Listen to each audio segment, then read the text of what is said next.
이적의 바벨론 왕 느부갓네살에게 사로잡혀 바벨론으로 갔던 자들의 자손들 중에서 노임을 받고 예루살렘과 유다 도로 돌아와 각기 각자의 성읍으로 돌아간 자, 곧 새벽을 깨우는 거룩한 기도자 여러분, 세계사의 격번을 일으켰던 페르시아의 고레스, 그 안에 담겨져 있는 세상은 알지 못하는 하나님의 섭리, 자기 백성을 돌이키시려는 놀라운 은총에 감동하시며 지금도 동일하게 내 자신과 우리 교회만의 좁아진 터전의 마음을 열고 하나님의 나라의 영광의 역사의 한 부분에 책임 있는 믿음의 일꾼으로 서 있는 영광을 기억해내는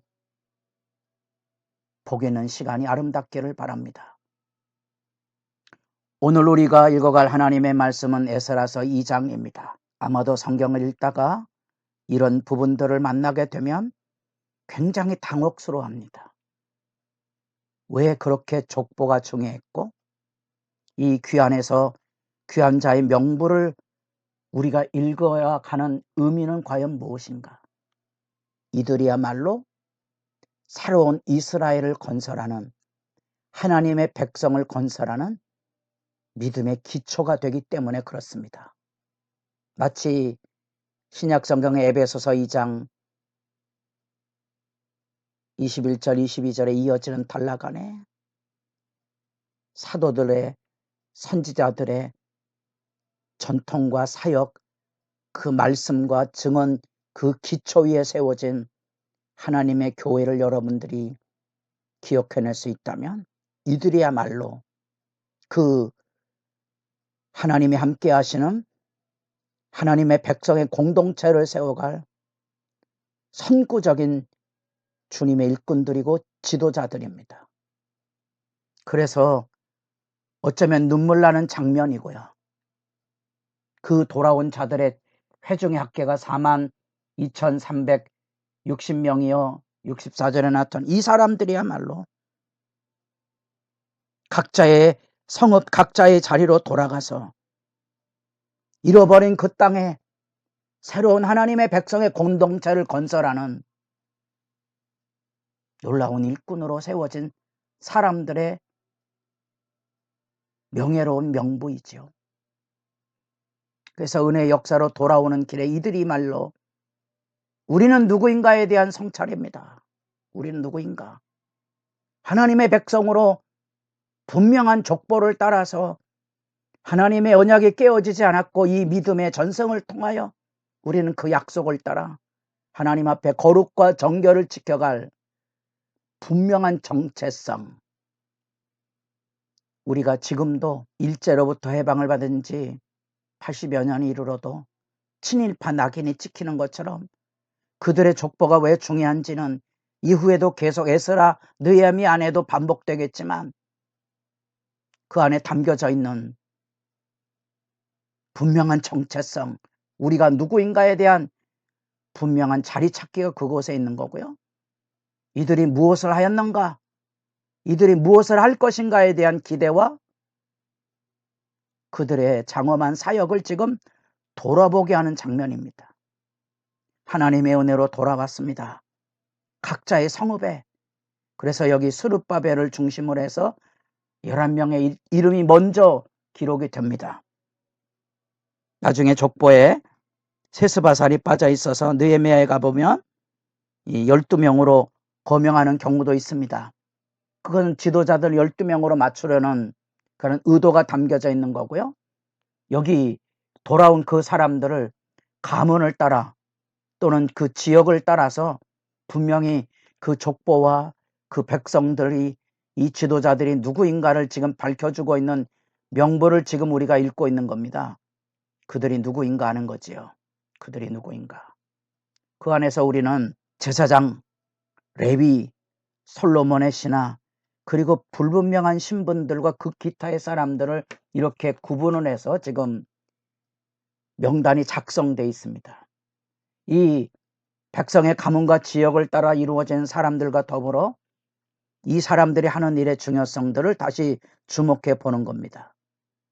이 사람들이 있어야 성전을 건축하고 그 성전을 건축하며 하나님이 우리와 함께 하신다는 신앙 고백을 가지고 신앙 공동체가 형성되기 때문에 그렇습니다.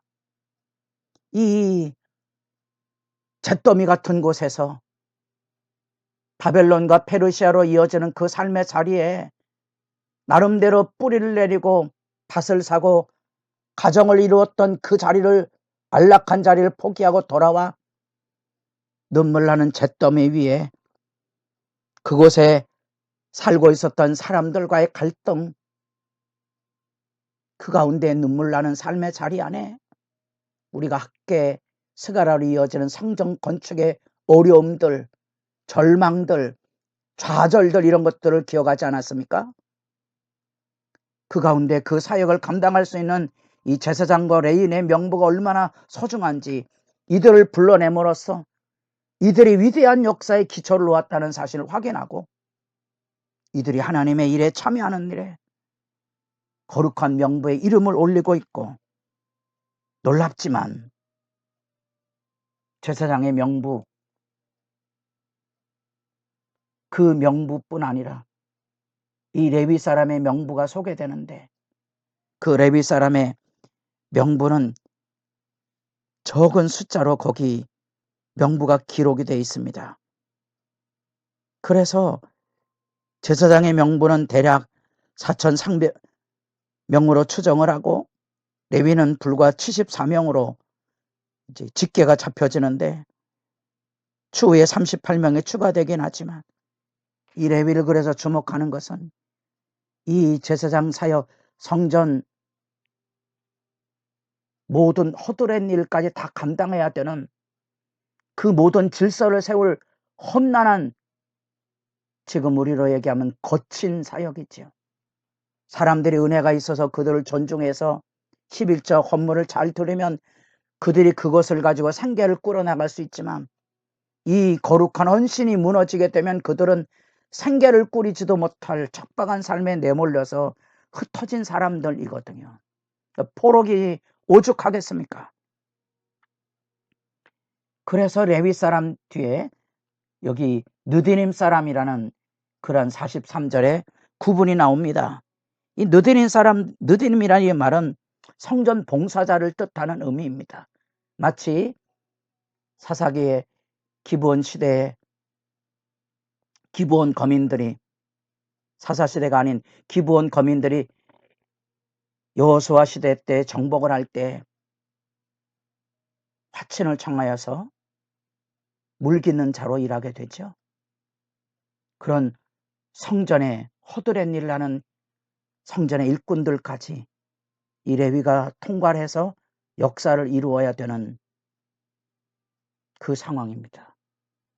다윗의 왕권에 있었던 솔로몬의 신하, 불분명하죠. 나중에 네가 누구냐 하고 정체성을 말하고 사람들에게 비난과 지탄을 받을 때 이 족보가 분명하지 않았다면 이 사람들은 분명한 자기 위상을 밝히고 거룩과 정결에 참여해야 될 책무를 가지고 있는 사람들입니다. 놀랐지만 그 기타 안에 거기 종과 가축의 성전 봉헌물에 대한 얘기까지 거기 언급이 되고 있습니다.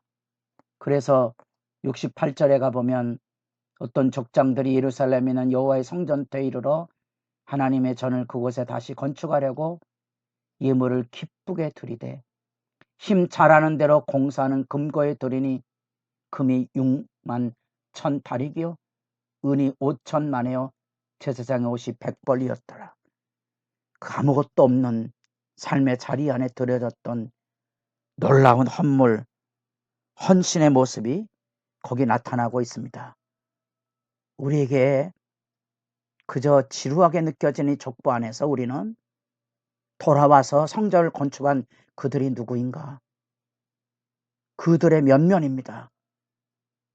그들의 면면은 만약에 이들이 거룩과 정결의 이 족보와 사명을 확인하지 않았다면 사람들에게 배척을 받지 않겠습니까? 너들이 뭔데 하고 외면을 당하고 비난을 당하면 이 건축 사역이 무너질 위기에 있는 거지요. 분명하게 참과 거짓을 가려서 하나님의 일꾼들을 세워가는 일에 이 족보의 중요성이 그곳에 자리하고 있는 겁니다. 이 모든 일들은 놀랍지만 하나님이 주신 은혜와 배려를 통하여 이루어지는데, 그래서 이방 왕이 올라가라, 올라가서 하나님의 전을 건축하라고 그들을 해방시켜 줬고, 그들에게 예루살렘의 은근 기명도 돌려주고 주변 국가에게 협력도 얻을 수 있도록 돌봐주었고, 여기 그 극심한 어려움 가운데 족장들이 하나님의 전을 위하여 기쁘게 힘 잘하는 대로 예물을 드려서 그 땅에 하나님의 나라의 역사, 여기 마지막 70절 이 제사장들과 레위 사람들과 백성 몇과 노래하는 자들과 문지기들과 느디님 사람들이 각자의 성읍에 살았고 이스라엘 무리도 각자의 성읍에 살았더라. 잃어버렸던 70년 만에 되찾은 약속의 땅, 이제 그들은 바로 이 거룩과 정결의 주저자들이 척박한 땅에 하나님이 여기 계시고 우리는 하나님을 섬기는 하나님의 백성이라고 성전을 짓기 시작할 것입니다. 놀라운 희망의 명부 앞에 엎드려서 주님의 나라 영광을 위하여 일하는 일에 여러분의 이름이 흐려지지 않기를 바랍니다.